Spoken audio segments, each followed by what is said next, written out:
recording. Okay. And here we go.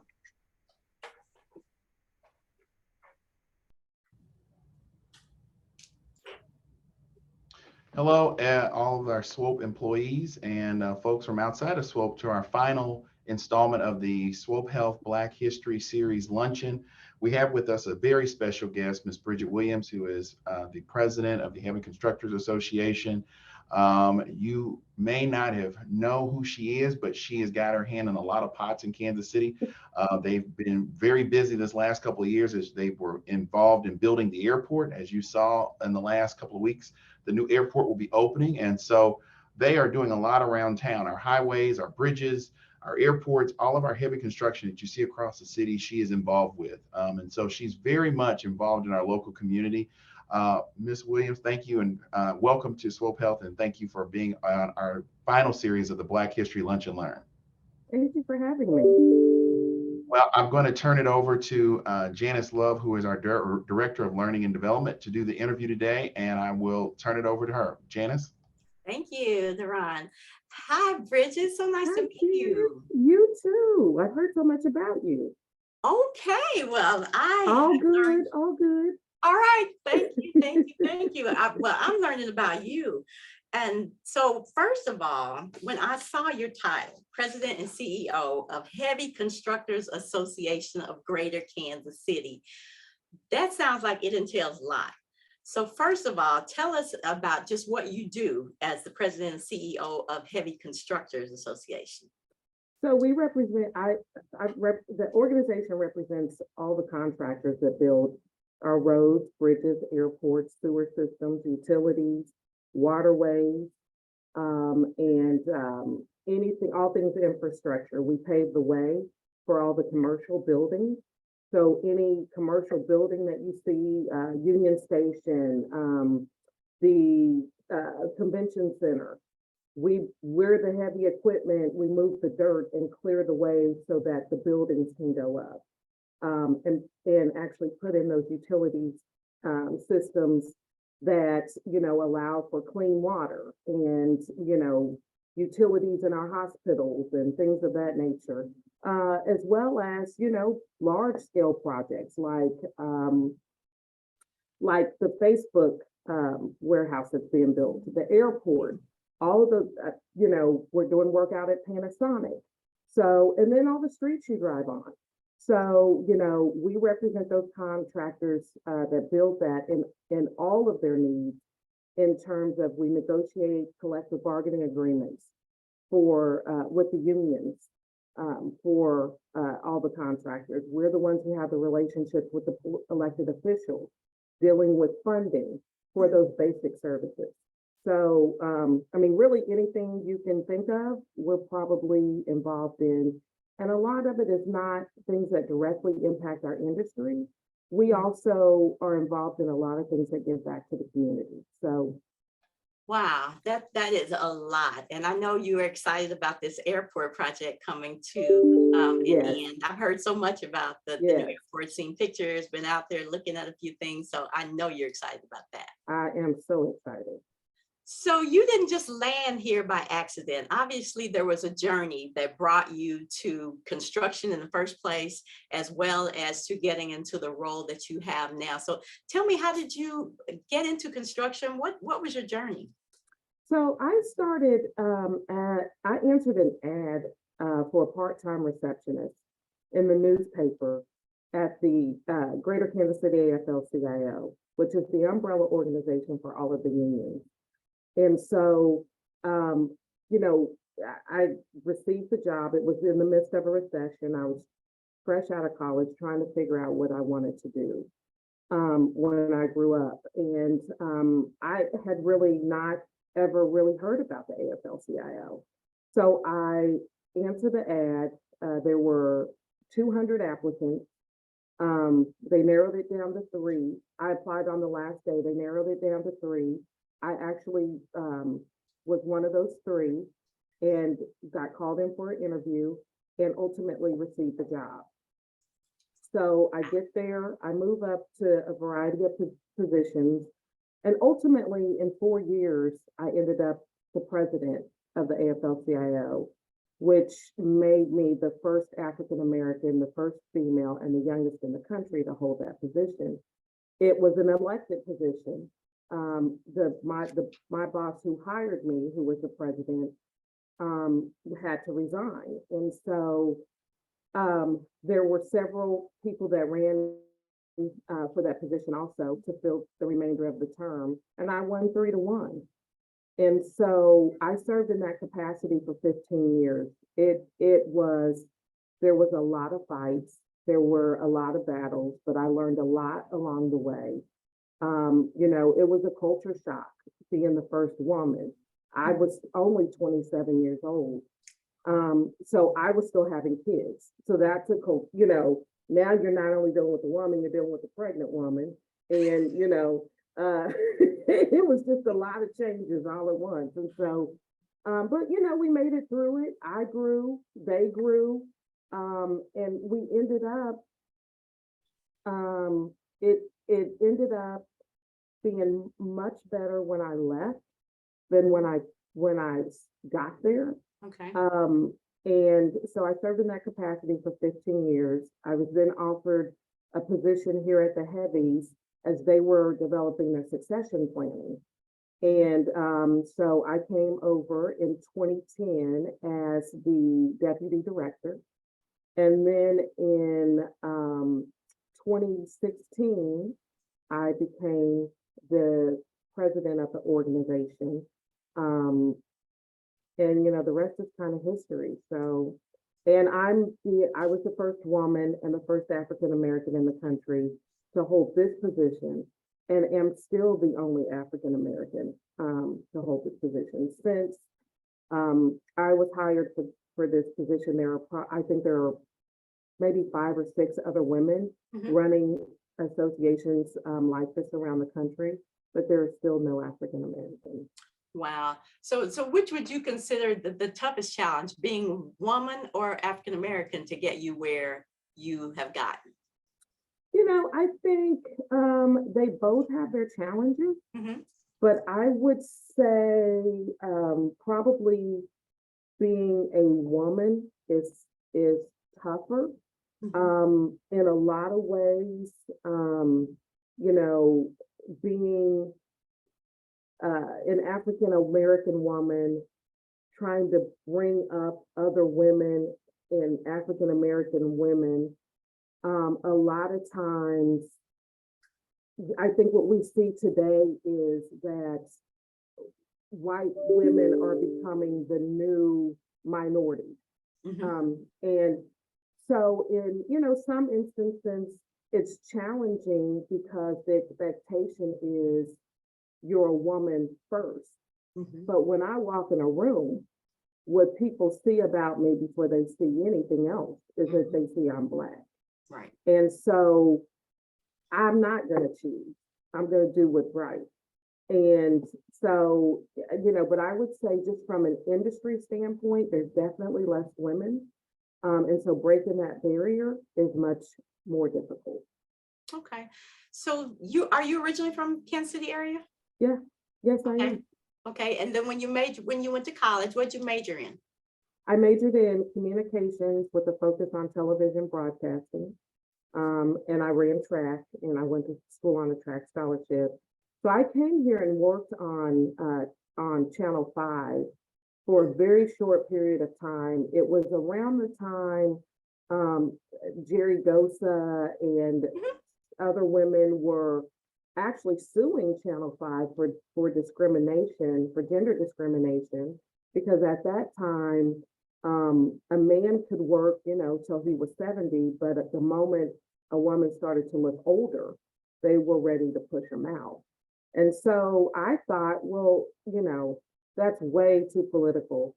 This is like not what I want to do with my life. So I quit and went to the AFL-CIO where there were no women or minorities. So I don't know what I was doing. I feel you. I feel you. But would you have ever imagined you would end up in the construction arena? No. And I think back to all the things when I was younger that I thought I wanted to be when I grew up. It was never on my radar to be a president of a company or, you know, representing construction workers. I didn't know those industries even existed. Like, I knew construction was there, but like positions like this, I never even knew existed.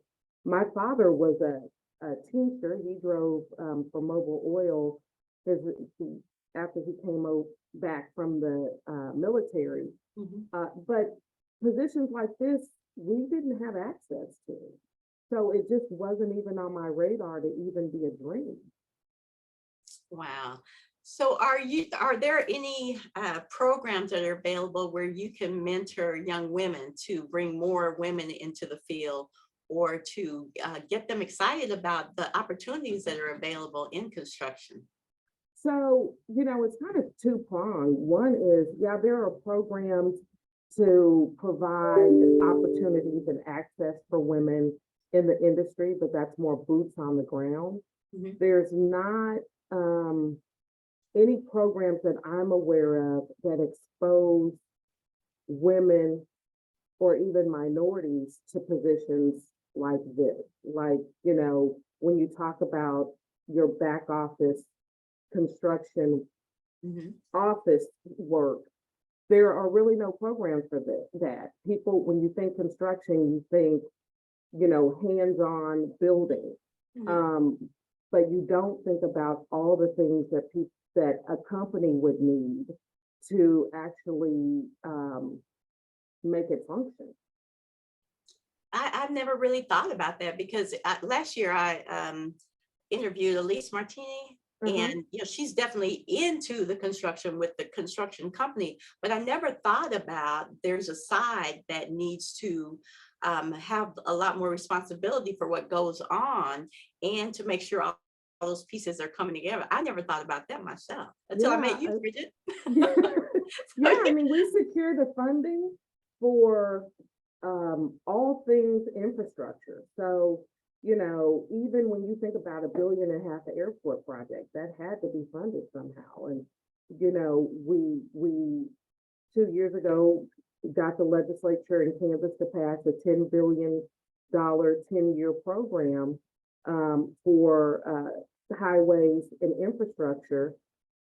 That takes a lot of behind the scenes work to happen. And, you know, there's a lot of legislative writing, and, you know, there's attorneys needed. And it's just that it is a unique skill set that they don't teach in school, that you really learn by really making mistakes, to, you know, to be honest.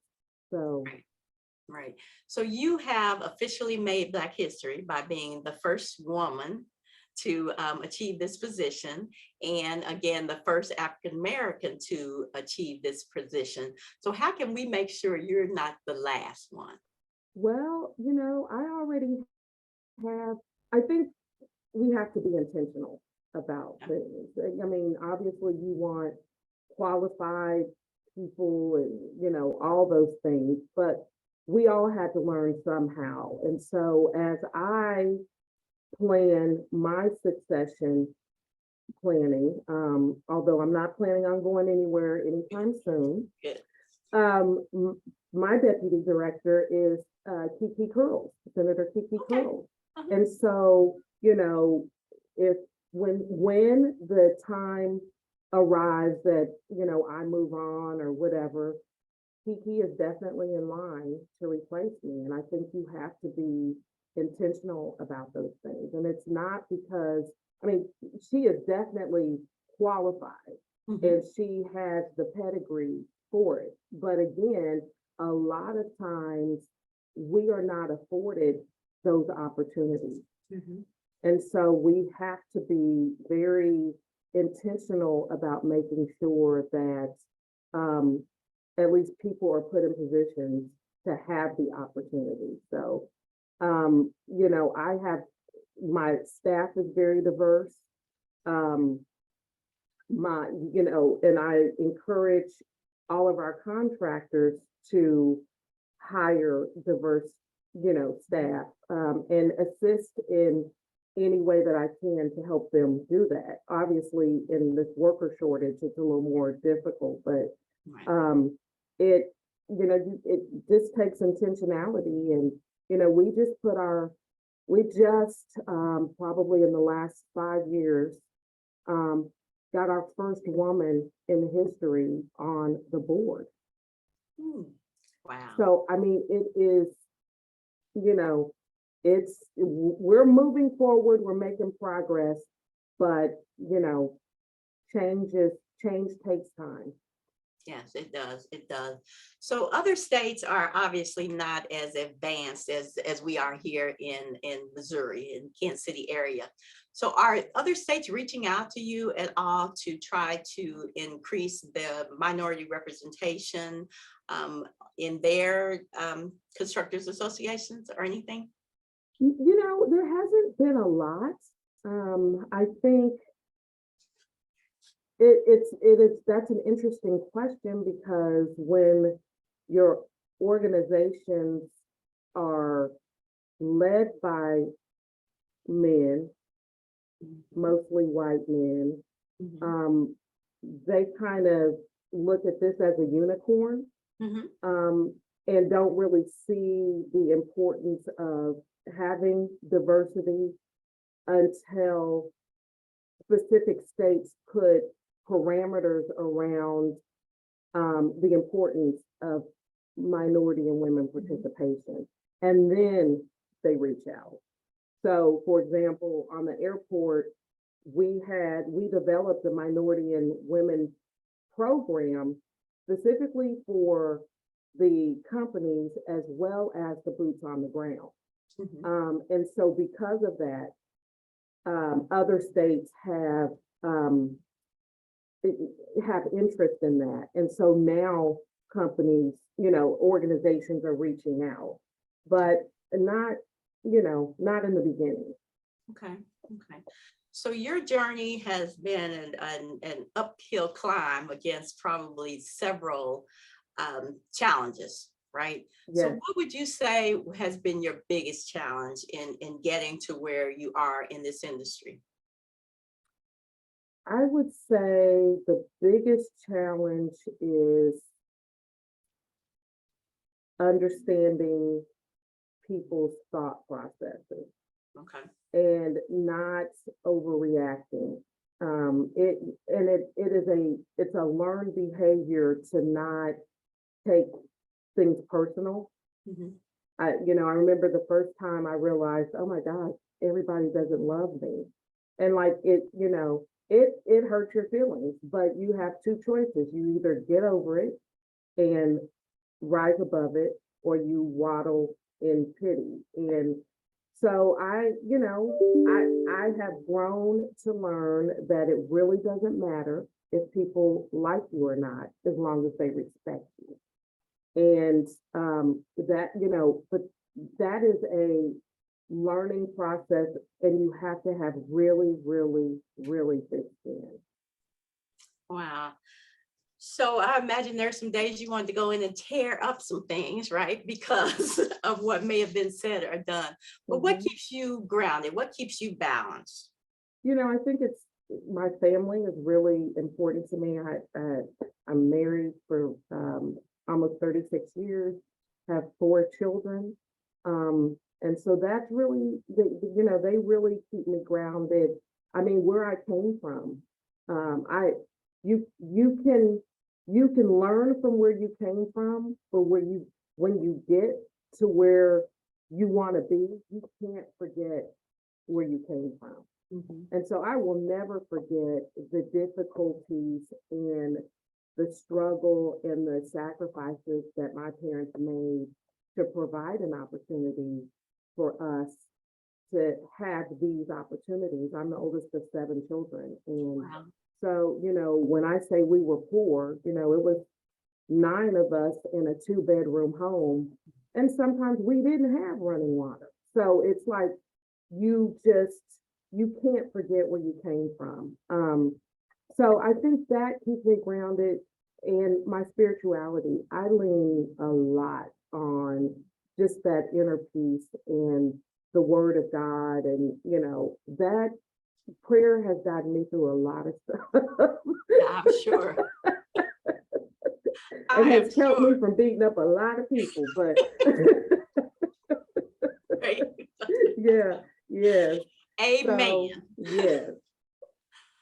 Okay, so I'm sure your parents and your family are so proud of you for what you have achieved, as well as those of us who now know a little bit more about your journey. So it's such a blessing to know that you've achieved all these things, number one, and that you stay grounded and you know where you came from. And again, you know where you're going, and you probably have some goals yourself about what you want to do from just the perspective of being an African American, to make sure again that other people are included in this arena. So what are some of the small steps that you might take on a daily basis just to make sure that you are moving that agenda forward? So I chair the workforce board for the city of Kansas City, Missouri, which is focused specifically on minorities and women in the construction industry, and making sure that contractors are abiding by the goals that are established by the city. I also was I also spearheaded the workforce program at the airport, that was specific to the airport, and required healthcare or on-site healthcare and childcare, and diversity in the workforce, as well as diversity in the companies at the airport. So, at the forefront of everything, it is providing opportunities for people who look like me, who may not otherwise have those opportunities. I go to a lot of middle and high schools and talk about the opportunities. The Heavy Constructors provide scholarships, college scholarships for individuals who are interested in going into accounting, legal, engineers, architects, all those things all those industries that we need to make the industry function. We provide scholarship opportunities. And the interesting thing about that is we don't get very many applicants. Really? For those scholarships, yeah. Probably because nobody knows about them, perhaps. I don't know. It's really hard. We've reached out to KC public schools in both Kansas and Missouri.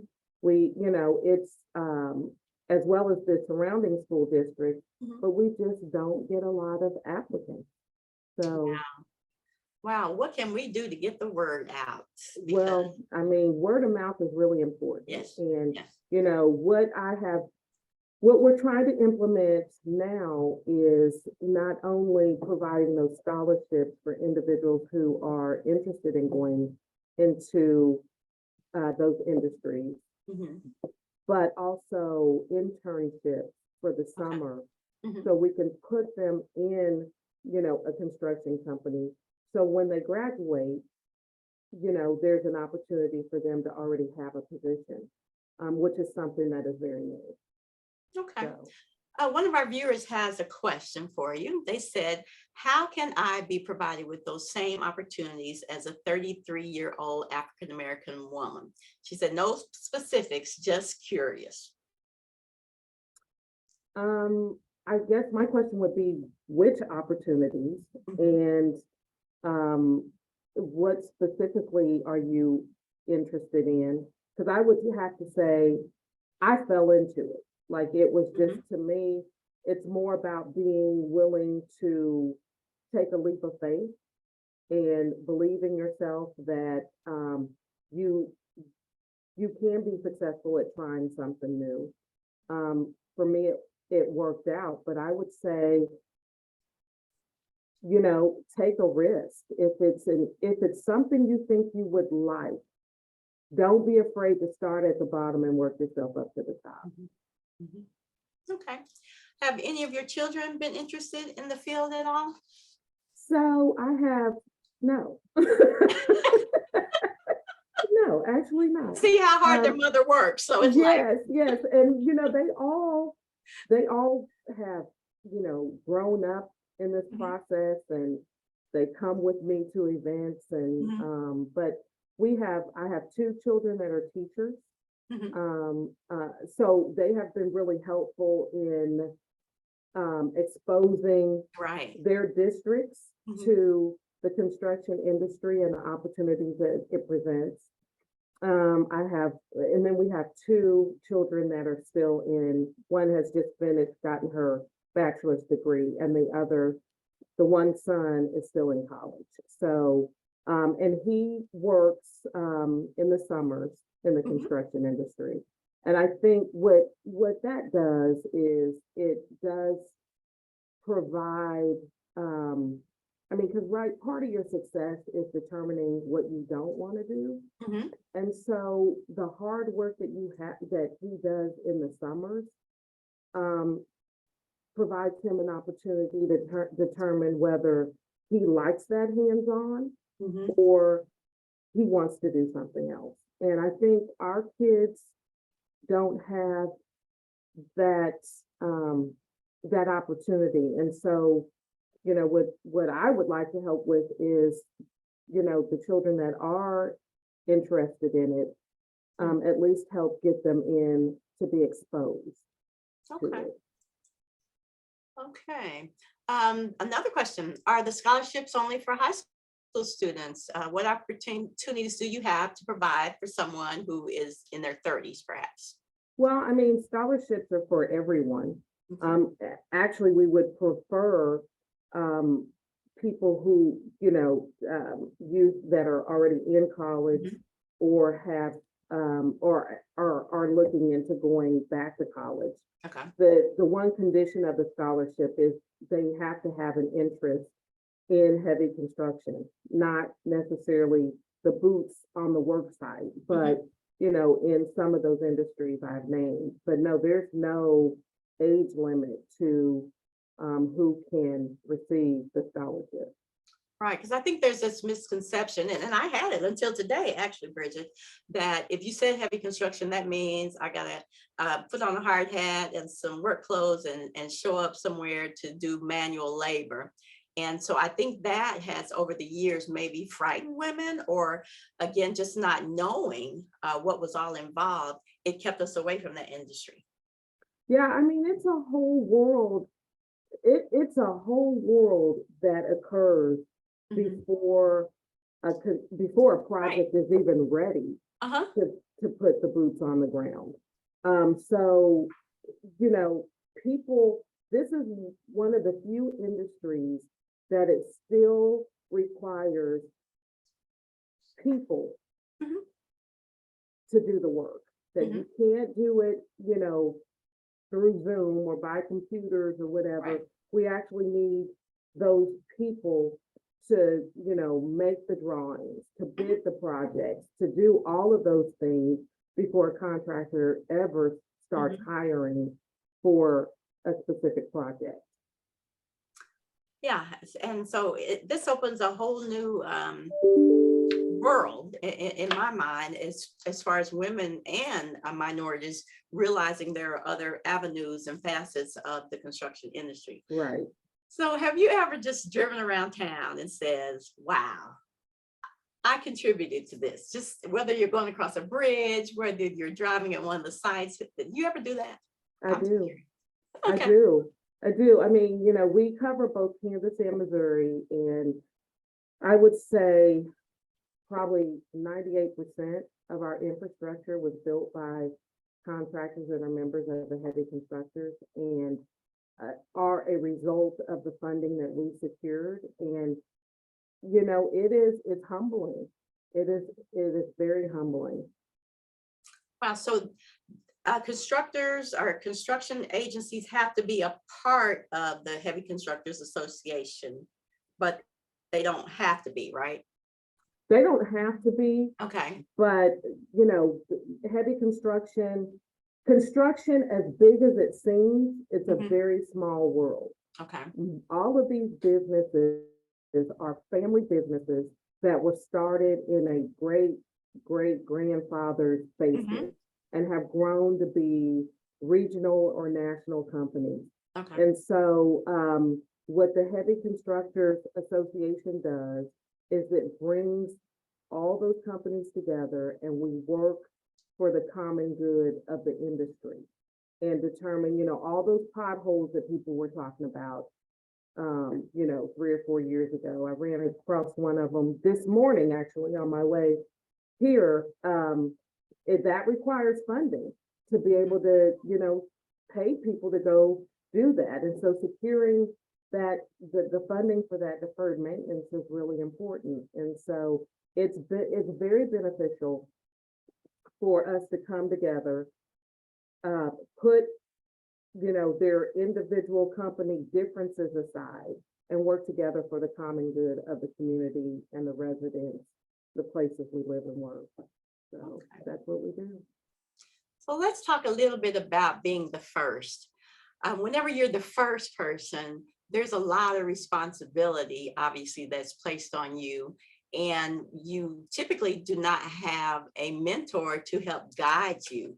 So do you have mentors, and are these people who have been with you part of your life, or have you been able to find some mentors in this area that can be a voice of reason or a safe place to talk when you're dealing with challenges? I do have mentors. I would have to say when I first started I did not. These positions are very lonely because they are so unique. But a lot of issues of leadership are the same. And so I do have mentors. I tend to put people around me who don't think like me, who don't have necessarily the same challenges that I have, because I need those independent, unique views to a lot of time to be able to sort through a lot of the issues. And so, you know, so I don't generally I have never had like sycophants around me. Like I want the harsh feedback of, you know, how I can improve, what we can do different, how we can be better. And the only way you really hear that is to have people around you that aren't like you. Okay. So, but I mean, and that I'm not talking about race or gender. I'm talking about positions and just different levels of leadership. Okay. You're pretty popular, Bridgette, because I'm getting questions. Usually people are too shy to ask questions. So here's somebody who has a question. They say, I tried to get into construction, but because it was family owned or constructed, there was lack of judgment, I guess. Is this something we have to look forward to in that business? Hopefully you can figure out how to answer that, but it sounds like someone who tried to get into it, but because they didn't have a family into it or something, they weren't able to accomplish anything. So what kind of recommendations would you make for that person? So it has been in the past. That's one of the issues that the industry deals with, is that it seems very much like a closed industry. A lot of it is based on the time in which you try to get in. For example, right now, because it's winter, there's not a lot of work going on. And so companies aren't hiring. You know, a year ago, we were in the middle of a recession. And so there just wasn't a lot of work. Right now is a great time if you are truly interested in getting in the industry to get in the industry. I will tell you there is a big difference between building construction and heavy construction. And so, you know, that could have been, you know, some of the reason. I mean, I don't know your specific circumstances, but now would be a really good time to get into the industry because we're begging for people. We're really hurting for them. Wow. So I one time I was doing some fundraising for a board that I participated in, and I ran across a lot of industries that were female owned, but that seemed to be able to get minority kinds of contracts. Do you see much of that where they will put the name of a female or a minority in place to be able to get some of these minority grants or whatever it is that you all offer? You know, there no doubt is some of that, and that we rely on CREO, the Civil Rights and Equality Organization with the city, used to be HRD, the Human Rights Department, to do those investigations before they're certified to be able to bid on projects like that. But you know, absolutely, that does happen. We don't see it as much. I haven't seen it as much in the recent past as it was when I first came into the industry. So I mean, they really have cracked down on that and require a lot of proof to be able to, you know, receive that certification. Okay. You got another question. Would you discuss the BUD, Building Union Diversity Program? I'm not as familiar with that program. I think that is more of a state funded program that's actually developed through the state AFL-CIO. Okay. So I don't have the particulars of that specific program. Okay. I will say it's probably more of a pre-apprenticeship program that will put people through the apprenticeship program, will get them prepared to go to the apprenticeship program, and then, you know, go through that process to then become a union journeyman. Okay, so hopefully we answer your question out there. Okay, so if there was a young woman who really figured out, I want to do this, where would you encourage them to start? So when you say you want them to do it, to get into the industry, to perhaps get into even achieving a position like you are now, what would you suggest? Where would you suggest they start? I would say, you know, a lot of these positions become available by word of mouth. It's not like it used to be where I don't even know if the Star still prints want ads. You know, a lot of things happen on LinkedIn. So I would say, you know, you get on LinkedIn, you research the industry that you're looking for, what type of construction company you would like to work for, and you build your resume. I mean, because the resume is important, and just get yourself prepared to, you know, for an interview. I think, you know, what a lot of people don't do is cold calls. You know, get a list of construction companies and call them and see if they're looking for help.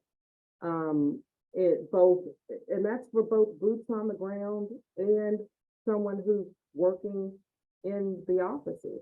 there is a lot of opportunity out there. It's just knowing where to look, and there's no easy answer for that. A lot of it is word of mouth, and so I would just say keep your ear to the ground and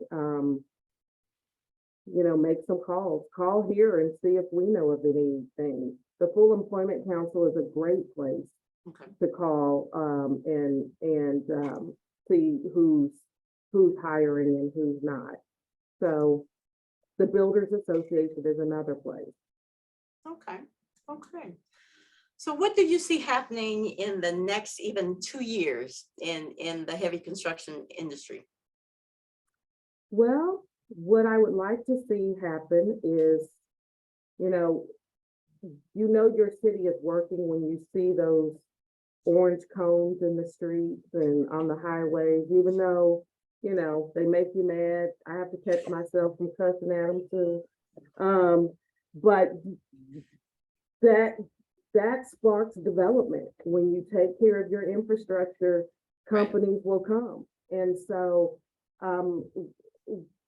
the biggest hope that I have is that we really invest resources in expanding and repairing I-70.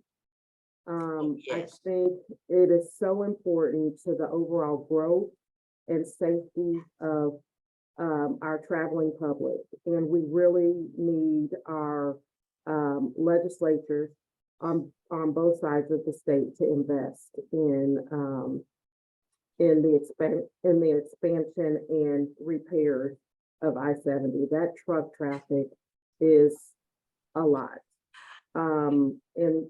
So as I think, big, that is definitely one thing on the horizon. Yeah, because I don't even like getting on I-70 sometimes. Me too. Me either. I travel, this is legislative season and travel to Jeff City a lot. And it just, it's a hope and a prayer. Every time I drive that highway, and don't let it be raining or sleeting. Right. So, yeah. Like today, this morning was not a time to be on I-70. No. So we have a lot of work to do. Okay. One attendee, I'm not sure you can even answer this question because it would be singling out something, but it says, what's the best company to start with for African-American women? And maybe you can give them some ideas on how to research those. So I missed the question. I missed the first part. It cut out. Okay, they wanted to know what's the best company to start with for African-American women. And like I said, maybe you have some suggestions on how we can even find out what companies, I don't know how you might answer that. Let's see what you can do with it. So again, it depends on what you want to do. It used to be that, we had WBE, women business goals, and minority business goals with the intent that having those goals the expectation would be that those companies would hire minorities and women. However, everybody's pulling from the same pool. And it is as important for a majority-owned company to have diversity as it is for a minority or women-owned company. So I would say, you start with looking at any construction company. Again, feel free to call the office here and find out, it really depends on what type of work you're looking for to really determine what company would be the best fit. Okay, all right. Somebody says, oh, my friend Eric Weston said I-70 needs to be blown up and start completely from scratch. It's a hot mess. It is a hot mess. Yes, Eric, I agree 100%. Let's write an article in the call. There you go. There you go. We talked to him yesterday. And so Eric, write that article on I-70, take some pictures. Yes. no Wonderful. shoulder. It's just, there's nothing safe about it. So we definitely need to do something. Definitely, definitely. Some days I feel the same way about I-35 too, but you know, I do too. I do too. I do too. And, you know, one bite at a time. But if in a perfect world, we'd be working on both of them. Mhm. Exactly, exactly. So we are celebrating you for African American Black History Month. And so what parting advice do you want to give us, or what would you leave us with today as we get ready to close this thing? You know, I would just leave you with anything is possible. I would say, you know, I went into my work life with this vision of what my life would be like, what my goals were, and it ultimately ended up something dramatically different in an industry that I didn't even know these types of opportunities existed. And so I would say you have to be willing to be flexible and be willing to take a chance on yourself. Don't take things too personal. I've always looked at it like if there was something that I didn't get, then it's probably a blessing because it wasn't for me. But at the same time, anything worth having is worth fighting for. And I would say I have had a lot of fights along my journey.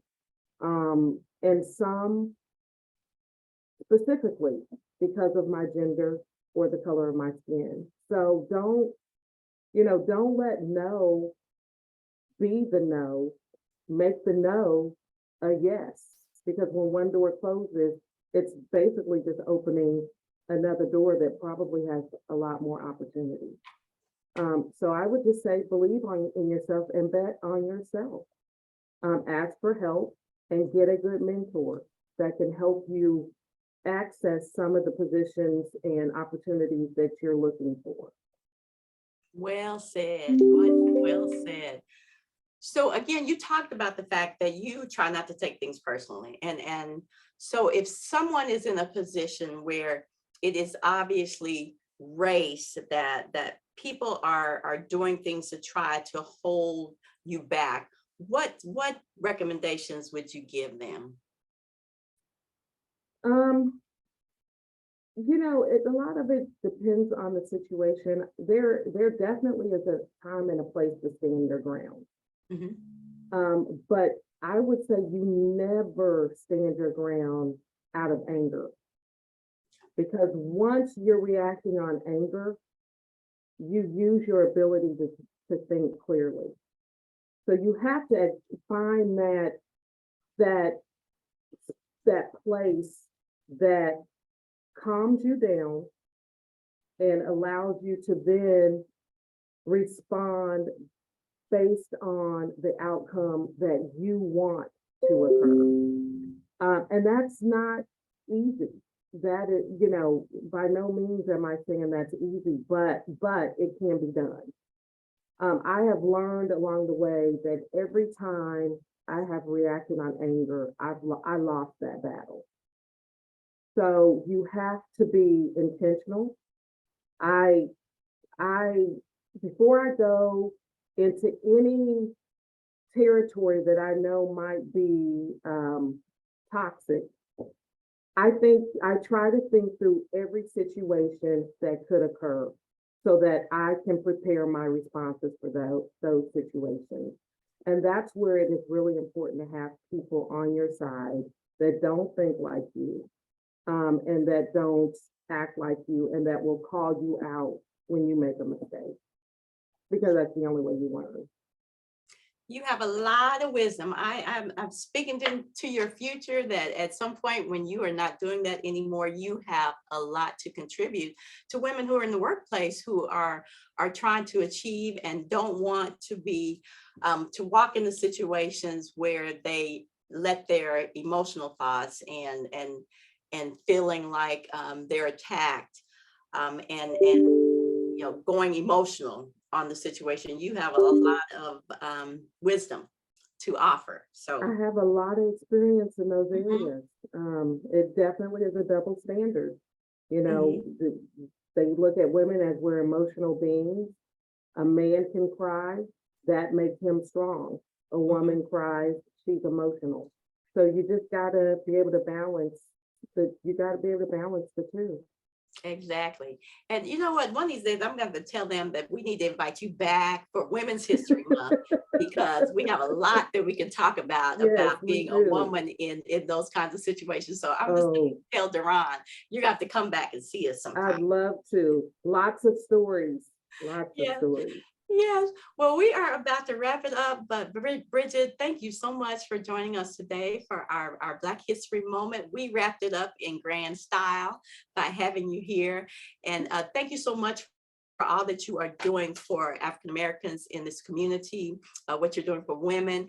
And you just keep it on doing what you do. And we are so proud that we know you and that you are representing so well. Thank you. Thank you so much. It was a pleasure meeting you, and I look forward to coming back.